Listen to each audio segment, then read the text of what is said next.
Aloha, it is Dave Lawrence, and a big mahalo for tuning in for this, a very special moment. I'm here in the Blaisdell Arena, where I've had a lot of fun encounters with folks, and Hall & Oates are in town tonight, and John Oates, following up his great interview on the air with me, was willing to do an in-person interview, and thank you so much for letting me into your well-appointed dressing room here. Well-appointed, yes. We have some drinks, and we have some palm fronds, and we got some bamboo, so I guess we're in the swing of things here in Hawaii. They really did it up. I was saying when we got in here, not every artist ends up with the real tropical decor. I had no idea, man. I feel very special.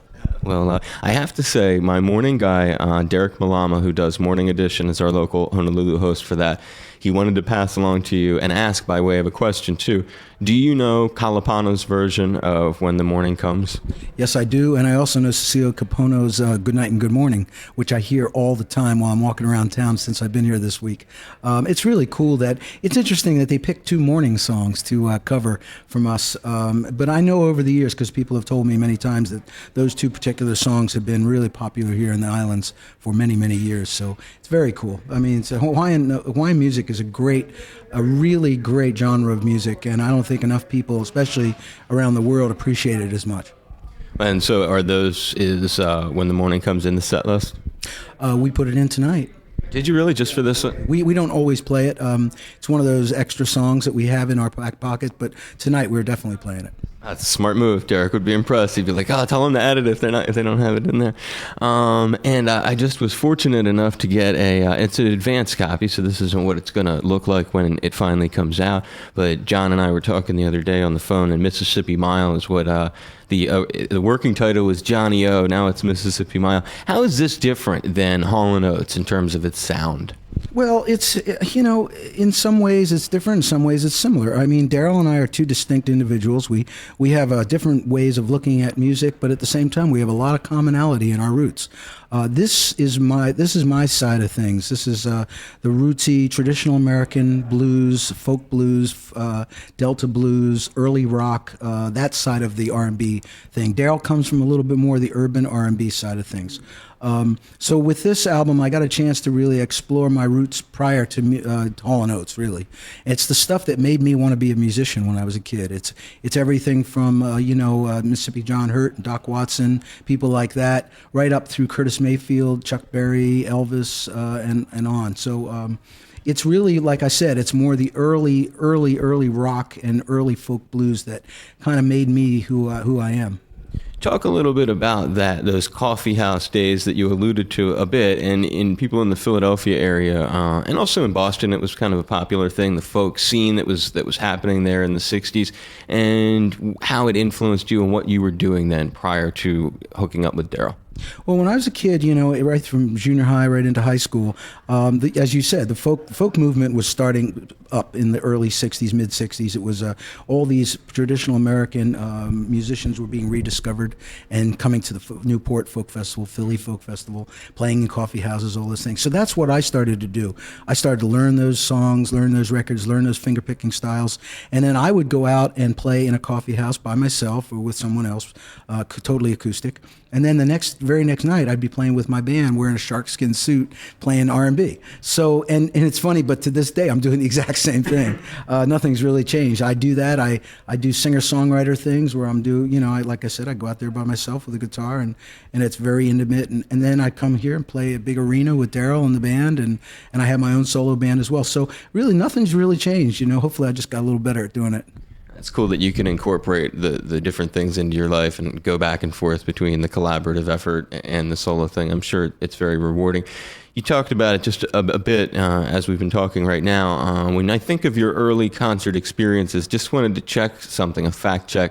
Was the place that you saw your very first show, which was Bill Haley and the Comets, that wasn't Lenape Park, was it? No, it was Willow Grove Amusement Park, not far away. But you know the Lenape Park? I do. It's just very similar. It was a small local amusement park. They had a band shell, and Bill Haley and the Comets were playing. I was probably 4 or 5 years old at the time, and I started playing guitar almost right after that, and it really affected me. I remember seeing those guys, and I thought, the thing that affected me the most about the show, being a little kid, was the bass player. He played this, big upright bass, upright acoustic bass, and he rode it like a horse. That really made a big impression on me. I thought, Like using it theatrically. yeah, he got on top of it and rode it like a horse while he was playing it. And I thought that was really cool. It's kind of cool how the early rock guys did that stuff, like Little Richard or Bill or Standing on the piano and setting it on fire. Jerry Lee Lewis, right? He would do that. Right, exactly. They would all do that kind of stuff.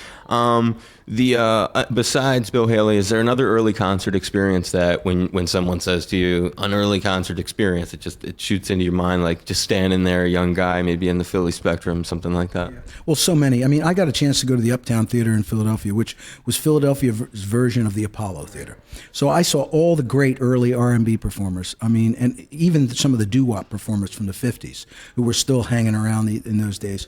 That stuff really made an impression on me. And then, of course, going to like the Philadelphia Folk Festival and some of the coffee houses, hearing Doc Watson, actually going backstage and picking with him. And Mississippi John Hurt, I got a chance to actually play with him when I was a kid because he used to stay at my friend's house when he came to Philadelphia. So I got a chance to watch him and learn from him firsthand. So these are experiences that you just can't ever, replace it, being in the right place at the right time, That's kind of like with being at Temple when you were there and running into Daryl, yeah? Yeah, I mean, Daryl's band had Daryl's group was called Temp Tones, and he had a single out. And I had a group called The Masters, and we had a single out. And both those singles were being played on Philadelphia R&B radio at the same time. So we kind of were aware of each other. I actually saw Daryl's group play at a talent show, and I was very impressed with the singing and everything. And then we met shortly thereafter, and I joined his band originally as a guitar player. And then the band kind of fell apart, and Daryl and I just hung out. We started writing songs, and there you go. A talent show. I mean, that's wild. Yeah, well, yeah, it was a talent. They had talent shows every Friday night at the Uptown Theater. Was the TLA around back then? Theater, the Living Room? Right after that. Okay, in that general time zone. Did you ever meet Bill Cosby, fellow Temple alumni? No, I've never met Bill Cosby. You know he went there. Of course, yeah. Just curious, because you're like, I can't think of too many other people. And I'm asking John that because, as you know from the phone interview, John revealed, and anyone in the Philly area has to reveal to me because I'm from the Philly area, your cheesesteak selection, I think, says a lot about who you are. Yeah, cheesesteak selection is a very important part of the culture there. Cheese whiz or... I don't know. I can't tell you. I know I like fried onions and pizza sauce. Do you vary on the cheese? Is what you're saying? Yeah, I sometimes it depends. You experiment. Tell you the truth, I'm very wild kind of crazy guy, man. You never know which way I'm going to go with the cheesesteak. I actually try not to eat them anymore. But when you're in gyms, you really you don't always go with the. I always like gyms because it was more convenient to get to than South Philly. I would always do the American cheese. I'm shocked that you would sort of vary your consumption there. In terms of you've gotten to do. I mean, the thing about you is the amount of stars you've interacted with, both professionally on stage or people who admire you. They've grown up with your music now. As young as you look and well preserved as you are, there are people who are grown adults. They grew up with your stuff. Now they're superstars themselves. Of all the celebrities you get to run into, are some of those encounters really satisfying? And they could be heroes too. Who comes to mind as someone that really touches you that your music has touched them? There's so many. I mean, I've been so fortunate to not only perform with, but to, meet in passing and actually become friends with so many great performers. I don't even know where to begin. I think what impresses me the most about, there's so many great musicians and great artists and singers. What really impresses me the most is the quality of the people and their personalities. Genuine people who are, as unaffected as they can be considering the line of work that they're in. There's some people that come to mind. I hate to single out anybody, but people like Kenny Loggins and Michael McDonald are two of the nicest guys I've ever met. But there's so many great people. Jerry Douglas and Sam Bush, who played on my new album, they're superstars in the world of bluegrass. It doesn't get any better. And those guys are as down to earth as it comes, So it's just really, I just like people who are upfront and straight ahead and, love what they do and have a passion for what they do. That says a lot, but Michael was a great guy. We had him here last year. He was with Boz Skaggs and just such a down-to-earth guy. It's amazing that you would say that about him. It's the truth, man. He's a great guy and great talent. And he's got a place in Maui too. You, Oh wow, I mean, I got to become better friends with him. I'm sure he's got a guest room for you, Brother John. You did a historic run. We were, believe it or not, Famous, who's running the camera, and I saw Pearl Jam do what they were calling that night the last show at the Philadelphia Spectrum. You did your own star-studded. We did the second to last show at the Philadelphia Spectrum. Yeah, we were there the night before, or 2 nights before. I can't remember, but it was, I guess, the second to last show if Pearl Jam did the last one. That was a really historic evening. We had the guys from the Soul Survivors come up, do Expressway to Your Heart. It was a really cool night. We did a bunch of OJ's songs and really honoring the Philadelphia thing. So it was a very cool night. Yeah. Is there a favorite moment? You had Todd Rundgren there too. Is he at that? Well, Todd. In fact, Daryl's going to go up to Kauai where Todd lives and do a TV show with him next week. So yeah.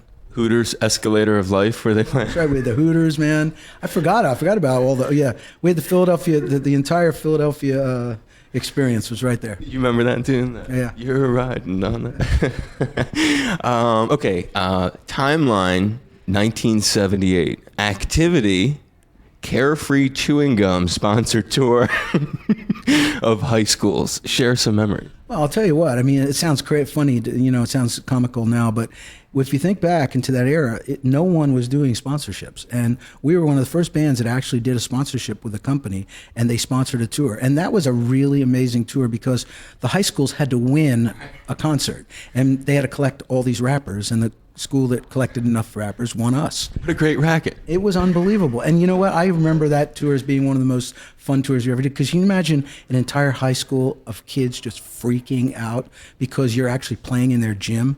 And at the time, we were pretty big. So it was an amazing experience. And we went all over the country doing that. 78. I can't believe Gene Simmons had not thought of that. Well, he missed on that one.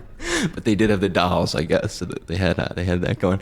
Also in that year, something that you did that I think was another Hawaii connection. This is just that we're stumbling upon here. The Along the Red Ledge, and a very special guest who used to have a house in Maui, and I don't know, maybe you even got to go there or something. George Harrison, walk me through how did he get involved, being around him. Try to put me in the room if you can. Well, I met George through Jackie Stewart, the race driver, the famous Formula One race driver. I was a big race fan. I used to dabble in racing myself. George was a huge fan as well. And because we were both musicians, Jackie introduced us in England. We went to a couple Grand Prix in Europe together, hung out a little bit. I went to his house in England. And I did go to his house in Maui. And when he was out in L.A., we happened to be recording the Along the Red Ledge album. So I called him up and I said, hey, would you like to play on it? And he said, yeah. So he came down, he played on a couple tracks, and it was great. He was a wonderful guy, super, super nice and super humble and cool. We miss him, of course, but yeah, man, it was great. I got to meet all the Beatles except one. I never met John Lennon. So, George was, he was a good friend and a really cool guy. Anything that you remember from being at that house in Hana that he was? Oh, yeah, I remember the black sand beaches and the waterfalls and stuff like that. It was a long time ago, and I don't remember a lot. But I think I was a little having too good of a time. Man, dude, you're a lucky guy. I didn't even know you got to go to Maui and hang at his crib there. Damn, John, you've done a lot of crazy stuff. Peter Fonda, Outlaw Blues. I got to meet Peter in 04, and I still got to try to get my picture that I still never recovered from that. How did that opportunity come into your life? I don't even know how that happened, how the connection was made. Someone at the time said there was a movie that Peter Fonda was doing called Outlaw Blues. He was looking for a title song, and he wanted to sing it. It was part of the thing that in the movie the character, was an amateur guitar player, and he was going to sing a song. So I wrote it and did a demo on it. And it was interesting because I knew that he was going to do it. And I thought, well, it can't be too complicated. It's got to be kind of simple. It's got to be something that, a guy would, a prisoner or some guy would just pick up a guitar and sing. Yeah, so it had to be kind of casual, but it had to be obviously, good enough to be in the movie. So it was a little bit of a challenge. I thought it was a cool song, and he did a great job with it. And that was really cool. You still know him at all? Or? No, and I never met him. So never interact with him? No, never did. Wow, how weird. That's so, but cool that you did. A great association. A guy that you inducted into the Rock and Roll Hall of Fame, Smokey Robinson. Did you get to jam with him too? No, actually, he did Live from Daryl's house a few months back, and Daryl was freaked out about it. He had the best time ever. I love Smokey Robinson. I've never got a chance to perform with him, but he's, I think, one of the greatest American songwriters who's ever lived.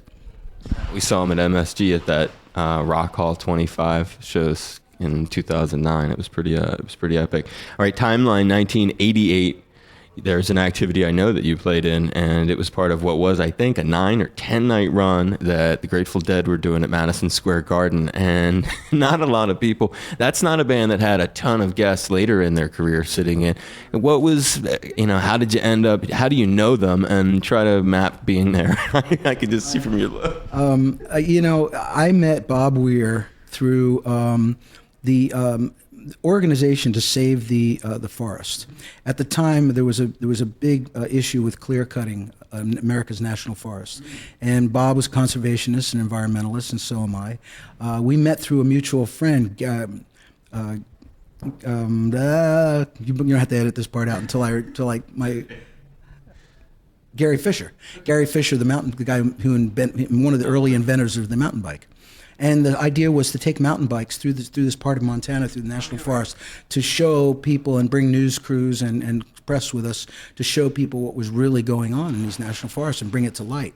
So that's how I met Bob. We spent about 4 or 5 days together riding bikes, camping, jamming around the campfire, and then afterwards they had a thing for the rainforest at the garden and asked if Daryl and I would perform with them. So we went up there and did a show. And it was really funny. I always tell this story. I was standing next to Jerry Garcia, and I didn't know, I had never met him. And we're just making small talk, in between songs and everything. And I said to him, I said, hey, Jerry, what are you guys going to play tonight? He looked at me kind of weird, and he goes, this is the Grateful Dead, not the frickin' Army. And I was like, okay, I got it. I always thought that was pretty cool. That's classic. Is that like your only Jerry interaction? That's my only Jerry story, yeah. And no other interaction with him? We just played together. And as we wrap it up, you're coming back. We bring it full circle. You're going to be here in the summer. And another thing that you mentioned briefly in the interview, but because it's Hawaii and you're coming back, obviously it bears some weight. Love, Hope, Strength, and an August event on Kauai. Donovan Frankenreiter, your buddy, part of the surfing community and part of the music community here. Tell me about what's going to be happening. Give some details, when it's going to be, what kind of activity. Well, Love, Hope, and Strength is a bone marrow cancer charity organization. It's an amazing charity. What they do is they set up booths at like big rock festivals, and they'll swab people's cheeks to try to find bone marrow matches. And they're really a great organization. It was started by this guy named Mike Peters from The Alarm, who was a bone marrow cancer survivor. And there's a lot of musicians who have been through cancer, and they're involved. Donovan's the one who brought me in on this thing. It goes from August 21st to August 28th. And I think on the 28th, the final day, there'll be a show, a concert of some sort up there. And Donovan's putting that together, and I'm sure there'll be a lot of people jamming. And I didn't get too much details on it, but it's going to be a lot of musicians and a lot of cool people up there. We're gonna hike the Nepali coast. We're gonna surf. We're gonna kayak and hang out and jam. I think that's all I know so far. And you're here for a whole week. Yeah, I'm gonna be here for a whole week. Bring my whole family out. My son's going to Kauai next in 2 weeks for spring break with a friend of his. So we're getting to really like Kauai. We're gonna have to come here more often, I think. It sounds like it. Well, maybe when you're back in August, maybe we can do like a phone or an advance to juice it or something. Sure. I'll let you know. Okay. We would love to support it. And a big mahalo, the one and only John Oates. I hope that this has been okay for you. It's a lot of fun getting to talk to you, dude. Yeah, cool, Dave. I'm happy. I'm glad to be here, and I've had a great week. I've been stand-up paddling all week. Cut my hand on a coral today, but it's good. It's in a spot that doesn't bother me. Where'd you do that? I was off Waikiki, but it's okay. I had a great time. You're looking good. I'm very proud of you. You got a great story, and it's a pleasure getting some details. Cool. Thank you. You're welcome. Aloha.